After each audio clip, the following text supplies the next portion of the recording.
नमस्कार। Black and white में आप सभी दर्शकों का स्वागत है। मैं हूं रूबी अरुण और हमेशा की तरह हमारे साथ मौजूद हैं सभी विषयों पे, मौजूदा हालात पे चर्चा करने के लिए चौथी दुनिया के editor coordinator doctor Manish Kumar. तमाम खबरें हैं आज हमारे पास। सबसे बड़ी खबर यह है कि फार्मूला 1 रेस जो चल रहा है नोएडा में और इसे भारत में लाने का सपना देखने वाले सुरेश कलमाड़ी जेल में है और उन्होंने इसका आनंद जेल में ही उठाया। हालांकि ये उनके लिए तकलीफदेह बात है पर हकीकत है। दूसरी खबर यह भी है जो जिसपे हम गर्व कर सकते हैं। टाइम मैगजीन ने नीतीश कुमार को बिहार के मुख्यमंत्री को सराहा है। देश के किसी एक मुख्यमंत्री को सराहना टाइम मैगजीन द्वारा ये भी हमारी उपलब्धि है। इसके अलावा टीम अन्ना पे चर्चा बेहद गर्म है। टीम अन्ना विवाद में है, उस पर तमाम तरह की चर्चाएं हो रही हैं। तो आज हम टीम अन्ना पर ही बात करेंगे। तो डॉक्टर मनीष, हम चर्चा शुरू करें और सबसे पहले तो आप हमें ये बताएं, इस पे हम बातचीत करना ज्यादा मुनासिब समझ रहे हैं कि टीम अन्ना के विषय में जो तमाम विवाद हैं, जो चर्चाएं हो रही हैं, कयास लगाए जा रहे हैं, लोगों के मन में शिकायतें आ रही हैं, जो इनके फॉलोअर बन चुके थे, मैं भी अन्ना तू भी अन्ना, पूरा देश इनके साथ हो गया था, आज वो भारत का वासी अन्ना को लेकर के संशय में है। देखिए, संशय में रहने की जरूरत है नहीं। वो इसलिए नहीं है कि 3-4 चीजें हमें बिल्कुल ढंग से समझ लेनी चाहिए जी। अन्ना कोई पॉलिटिकल पार्टी नहीं है, ना ही टीम अन्ना के लोग कोई पॉलिटिकल विचारधारा के तहत किसी एजेंडे को लेकर के जो पॉलिटिकल पावर से जुड़ा हुआ हो उसको लेकर के साथ में नहीं आए। अन्ना का आंदोलन है और आंदोलन में लाल, पीले, हरे, नीले, ब्लू, सैफरन, भगवा, ग्रीन, सब तरह के लोग किसी भी आंदोलन से जुड़ते हैं। इसलिए एक एग्जांपल मैं दे देता हूं। जब इसी कांग्रेस को देखिए जो अपना इतिहास बताती है कि मेरा इतिहास जो है 1885 से चला आ रहा है, तो जो कांग्रेस के तहत स्वतंत्रता संग्राम चलाया जा रहा था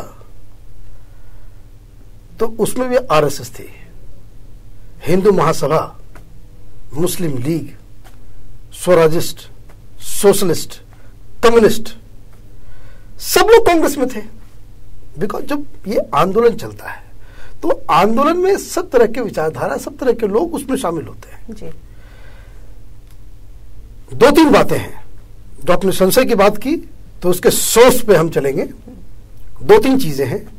एक, कंफ्यूजन जो मीडिया फैला रहा है, बहुत ही खराब रोल इस पिछले 1 महीने से मीडिया का रोल रहा है अन्ना हजारे के चीजों को लेकर के।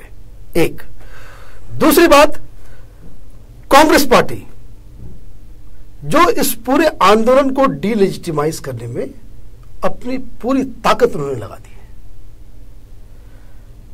तो कांग्रेस पार्टी की बात करते हैं तो सबसे पहले बात करते हैं दिग्विजय जी। दिग्विजय जी कहते हैं कि भाई देखिए, भ्रष्टाचार कोई मुद्दा है नहीं। बेसिकली ये यूपीए सरकार को भारतीय जनता पार्टी और आरएसएस के लोग डिस्टेबलाइज करना चाहते हैं, तो उन्होंने 3 प्लान बनाए। तो प्लान ए बाबा रामदेव थे, प्लान बी अन्ना हजारे थे और प्लान सी श्री श्री रविशंकर जो यूपी में अपनी यात्रा जो है शुरू करने वाले हैं। तो दिग्विजय साहब को आरएसएस का प्लान डी में बता देता हूं। प्लान डी जो है उसके मुख्य किरदार दिग्विजय सिंह खुद हैं, जो उनको पता नहीं है कि आप जितने भी ज्यादा अन्ना हजारे के खिलाफ, रामदेव के खिलाफ और वो लोग जो भ्रष्टाचार के खिलाफ लड़ रहे हैं उनके खिलाफ आप जितनी बातें कहिएगा, आपकी पॉपुलैरिटी, आपका बेस, आपका वोट खत्म होता जाएगा। रीजन क्या है? रीजन यह है कि जो पॉलिटिशियंस हैं वो 1970 में जीते हैं। उनको लगता है कि जिस तरह के से इमरजेंसी के दौरान जिस तरह से जेपी के मूवमेंट के दौरान इन लोगों ने कंफ्यूजन फैलाया, जिस तरीके से सारा कुछ किया, वही चीज अभी फॉलो करेंगे तो उनको कुछ सक्सेस मिल जाएगा। लेकिन दिग्विजय साहब तो बेवकूफ आदमी है नहीं, क्यों ऐसा कर रहे हैं? क्या करना चाहिए? मीडिया को कहां पकड़ना चाहिए कि भाई ऐसी बात क्या है? दिग्विजय साहब को यह भी मालूम होना चाहिए कि जो देश में आंदोलन चल रहा था तो उसमें वैसे भी लोग थे जो कांग्रेस के वोटर्स थे, बिल्कुल कांग्रेस के समर्थक थे, उसमें कम्युनिस्ट भी थे, उसमें हिंदू भी थे, उसमें मुसलमान भी थे, सब लोग थे। बाबा रामदेव के साथ मुसलमान है, तो आप ये कंफ्यूजन क्यों क्रिएट कर रहे हो? यहाँ एक और बड़ी अहम बात याद आ रही है, जिस तरीके से आपने कहा कि प्लान डी दिग्विजय सिंह का और श्री श्री रविशंकर जी का नाम आपने लिया। आपको याद होगा डॉक्टर मनीष कि जिस समय अन्ना हजारे को गिरफ्तार करके तिहाड़ जेल में रखा गया तो श्री श्री रविशंकर उन्हें मनाने गए थे कि आप बाहर चले आइए, लेकिन अन्ना हजारे नहीं मान रहे थे। उस वक्त मीडिया में ही ये बात फैल रही थी कि श्री श्री रविशंकर कांग्रेस की तरफ से काम कर रहे हैं, कांग्रेस के एजेंट हैं और वो टीम अन्ना के खिलाफ जा रहे हैं, उनका अनशन तुड़वा करके, अपनी बातें मनवा करके वो कांग्रेस का भला करना चाहते हैं। आपने बिल्कुल सही चीज याद दिलाई। दरअसल उस समय था क्या, संतोष जी ने की स्टोरी की इस पूरे इस मामले को लेकर के, जब अन्ना हजारे रूठ गए और पूरे देश में जो है वो हंगामा स्टार्ट हो गया। कांग्रेस पार्टी इतनी ही अंडर कॉन्फिडेंट हो गई कि उनको जो भी व्यक्ति जहां से भी जो मिल रहा था कि भाई मैं बात कर सकता हूं अन्ना से, उसके पैरों पे गिर रही थी जी।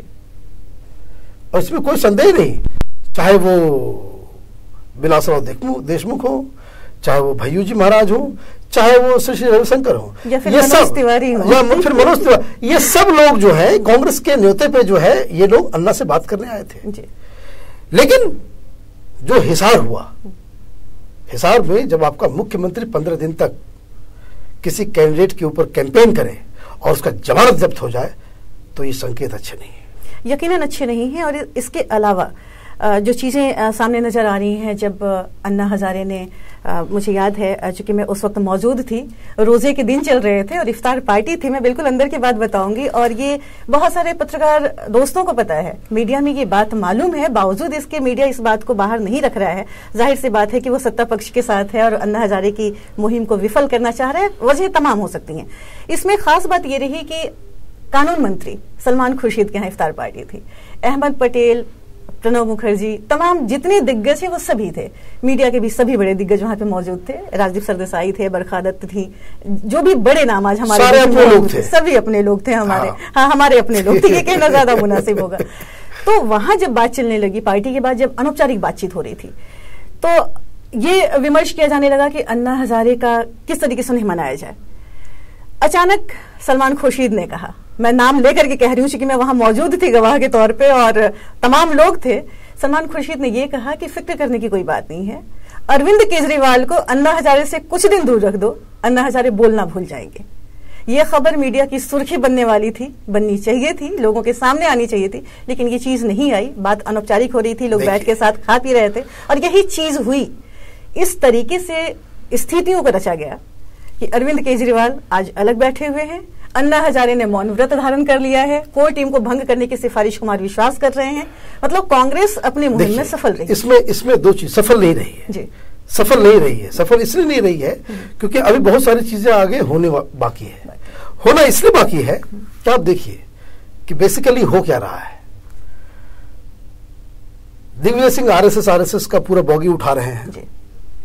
वो कोई कांग्रेस पार्टी कोई मुस्लिम हितैषी नहीं है, ये एकदम क्लियर हो जाना चाहिए। है, बिल्कुल क्लियर है कि कोई भी पॉलिटिकल पार्टी, उसे न हिंदू से मतलब है, न उसे मुस्लिम से मतलब है, न ईसाई से मतलब है, न उसे किसी इशू से मतलब है। उसे बस एक चीज से मतलब है कि किसी तरीके से लोगों को बेवकूफ बना करके वो चुनाव में वोट हासिल करे। बिल्कुल। तो दिग्विजय सिंह का पूरा जो प्लैंक है ये पिछले 3-4 सालों से वो ये रहा है कि जो कांग्रेस पार्टी के हाथ से मुसलमानों का जो वोट उत्तर प्रदेश में चला गया है, how to get it back. बिल्कुल। एक, इसलिए वो आजमगढ़ चले जाते हैं और अपने ही सरकार के खिलाफ बयान देते चले आते हैं। वो बाटला हाउस वाला केस में कांग्रेस की सरकार है, होम मिनिस्टर कांग्रेस का है, पुलिस कांग्रेस की है, सब कुछ कांग्रेस के इशारे पे हो रहा है। लेकिन आप जो है सरकार के खिलाफ बयान देते हो। अभी जो मामला आया है, अभी मामला इसलिए ये गर्मा रहा है क्योंकि आप देखिए रामदेव, ये मीडिया में खबर नहीं है, पूरे यूपी में वो दौरा कर रहे हैं और छोटी छोटी जगहों पे 20,000 25,000 की भीड़ जो है उनके पास आ रही है। ये खबर भी नहीं है। एक बहुत ही इंपॉर्टेंट है कि आप अगर छोटे छोटे कस्बों में जाते हैं और 15,000 20,000 की भीड़ अगर जमा हो जाती है तो इसका मतलब है कि आप डायरेक्टली पब्लिक से जो है कम्युनिकेट कर रहे हैं। एक दूसरा, अन्ना हजारे और इसकी टीम, इन्होंने ऐलान किया भाई यूपी में जाएंगे हम। सिलसिले ने कहा कि भाई हम यूपी में जाएंगे। मतलब ये कि यूपी में राहुल गांधी के अलावा कोई भी यात्रा करेगा वो आरएसएस का आदमी बता दिया जाएगा। रीजन सो दैट कि जो मुसलमान हैं वो उनसे दूर रहे और कांग्रेस के साथ रहे। और यही वजह है कि मुस्लिम और जाट का जो एक गठबंधन उन्होंने पश्चिमी उत्तर प्रदेश में अजीत सिंह के साथ मिलकर के इन लोगों ने किया। खैर, ये क्या इसका असर होगा नहीं होगा, क्या मुसलमान कांग्रेस के साथ आएगी, पूरा वो जत्था जिसको कहते हैं कि वोट बैंक वो चला आएगा या नहीं आएगा, समाजवादी पार्टी क्या करेगी, there are hell lot of questions जो उसमें फ्यूचर डिसाइड करेगा। लेकिन जो इंपॉर्टेंट जो संशय की बात आपने की और जो जैसा कि आपने एक सलमान खुर्शीद की बात आपने की कि मीडिया की वो सुर्खी होने वाली थी लेकिन वो नहीं, वजह क्या है? अब देखिए, हम बार बार इस बात को कहते आए हैं कि मीडिया में कुछ लोग ऐसे हैं और खास करके वैसे लोग जो प्राइम टाइम पे देश के नाम संदेश देते हैं, ओपिनियन मेकर्स जो हैं, उनका रोल बड़ा डूबियस रहा है। बिल्कुल सही कह रहे हैं। सरकार को देखिए, सरकार क्या कर रही है? इस देश में क्या डेमोक्रेसी है क्या? कि अगर आप सरकार के खिलाफ कोई कैंपेन, कोई आंदोलन अगर आप चलाओगे तो 8 साल 9 साल पहले आपने कब इस्तीफा दिया, नहीं दिया, क्या केस है, नहीं केस है, आपको बदनाम किया जाएगा।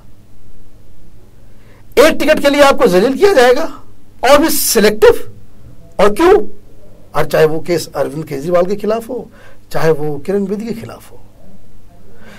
ये बताता है कि सरकार में बैठे हुए लोग किस तरीके से उस फ्यूडल माइंडसेट से जो है वो क्या कहते हैं उसको, लोगों को नियंत्रित कर रहे हैं, मीडिया को नियंत्रित नहीं, वो जकड़े हुए हैं। They don't want to believe in those democratic principles.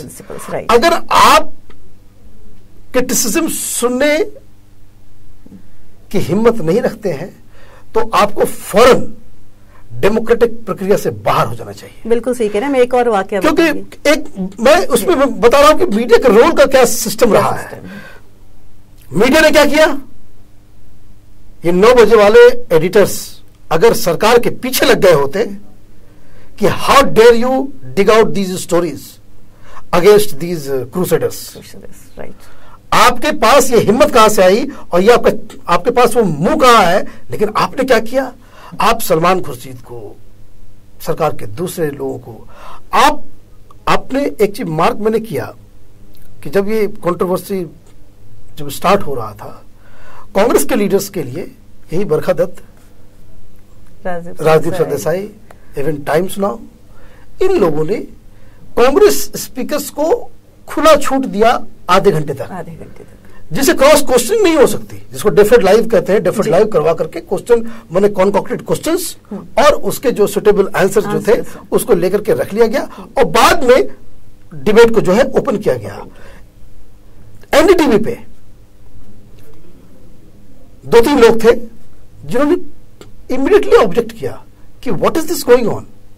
अगर आपको डिबेट करना है तो डिबेट करो। You have given Salman Khurshid free run to say whatever he wants to say, और हम लोगों को जो है आपने सवाल पूछने तो ये चीज जो है आपने क्या किया? आप सरकार के एजेंट बन गए। अनडेमोक्रेटिक प्रैक्टिसेस, अनडेमोक्रेटिक एथॉस, जिसको गैगिंग जिसको कहते हैं, जिसमें आप ये पूरे डेमोक्रेसी को आप ताक रखने वाले पूरे प्रैक्टिस में मीडिया के ये लोग अहम भूमिका निभा रहे हैं। मैं एक वाक्य मुझे और याद आ रहा है जो खबरों की सुर्खियां नहीं बना था, ये छोटी मोटी खबरें शायद अखबारों में आई हों, मुझे याद नहीं है, और ये प्रकरण यहाँ पे रखना इसलिए जरूरी है क्योंकि डॉक्टर मनीष ने अभी याद दिलाया कि किस तरीके से मीडिया के लोग सरकार का एजेंट बन करके काम कर रहे हैं। बाबा रामदेव की इन्होंने बात करी। बाबा रामदेव उत्तर प्रदेश की यात्रा पे हैं, 15-20 हजार लोगों की भीड़ इकट्ठा हो रही है, एक एक व्यक्ति से मिल रहे हैं, उनकी बातों को पूछ रहे हैं, अपने विचार रख रहे हैं, और जाहिर तौर पे जब आमने सामने बात होती है तो आदमी एक दूसरे से प्रभावित होता है। ऐसी ही चीज हुई उनकी यात्रा के दरमियान। अखिलेश यादव, सपा प्रमुख मुलायम सिंह यादव के बेटे, उनसे मिलने गए। 2 घंटे बंद कमरे में मुलाकात हुई। मुसलमानों का रुझान अभी भी मुलायम सिंह यादव की तरफ है, बिल्कुल, और कांग्रेस कोशिश करके भी मुसलमानों का उतना रुझान उत्तर प्रदेश में अपनी तरफ नहीं कर सकती है जितना कि अभी भी मुलायम सिंह के लिए उनका है। 2 घंटे बंद कमरे में मुलाकात होती है बाबा रामदेव से अखिलेश यादव की। ये खबर मीडिया की सुर्खियां नहीं बनती हैं क्योंकि बाबा रामदेव को कहा जाता है कि आरएसएस के एजेंट हैं, वो भाजपा के आदमी हैं। उनसे अखिलेश यादव अगर मिलते हैं तो जाहिर तौर पर मुसलमान इनसे जुड़ते हैं। नरेंद्र मोदी का यहाँ पे एग्जाम्पल ले सकते हैं, आपने पहले के ब्लैक एंड व्हाइट में कहा है कई बार कि गुजरात के मुसलमानों का सुख दुख पूरे देश के मुसलमानों के सुख दुख का प्रतिनिधित्व करता है। अगर गुजरात का मुसलमान खुश है नरेंद्र मोदी से तो आप चाहे जितना दुष्प्रचार करें, नरेंद्र मोदी से वो दूर नहीं होने वाला। तो ये खबर मीडिया की सुर्खियां नहीं बनी। ये दूसरी बात है इसमें जोड़ दूं साथ में कि ये अखिलेश और बाबा रामदेव की जो मीटिंग हुई, अब उसको क्यों नहीं नियंत्रित कर लिया गया? वो नियंत्रित इसलिए कर लिया गया कि इससे फिर पूरा मैसेज जो है खराब चला जाता, तो समीकरण उलट पुलट हो जाता। लेकिन एक जो बात जो आपने कहा, आपने जो बात कही, जो मैं जिस चीज में मैं विश्वास करता हूं कि मुस्लिम वोटर्स बेवकूफ नहीं है। हाँ, बहुत जागरूकता है। They will never vote to a party where जहां कहीं चांसेस लगे कि भाई बीजेपी जीत जाए।